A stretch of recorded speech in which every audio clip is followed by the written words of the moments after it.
Hello there and welcome to another one of these Lexical Lab 1 minute English videos. If you like this video, make sure you subscribe to our YouTube channel and check out our website www.lexicallab.com to find out more about our online classes.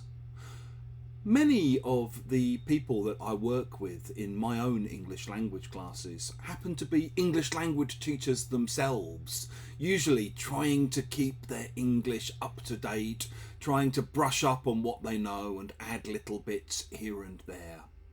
I was chatting before class to one of my students the other day, and she told me she'd recently been given her very first Cambridge Proficiency class to teach.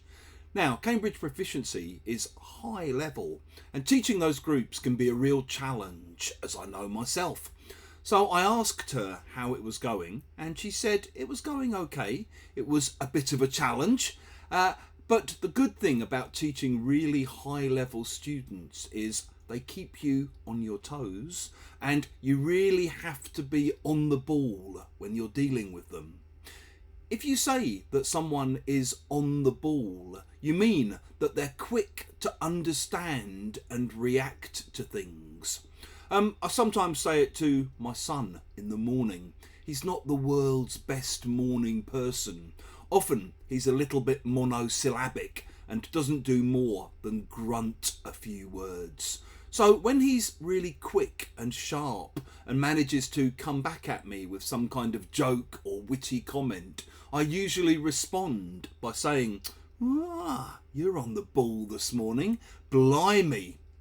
In the same way, you might say, "I didn't really sleep very well last night.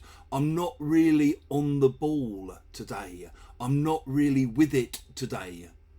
It can also be used just to talk about someone's general competence or general ability to do their job well, to understand what's going on and to react to it.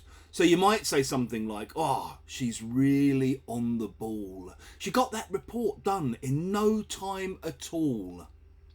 One more example, also work related. If you have colleagues who sometimes nip to the pub at lunchtime for a swift pint, you might respond by saying, "I don't know how you can drink at lunchtime. I'd never be able to stay on the ball if I had a pint or two before the end of the working day."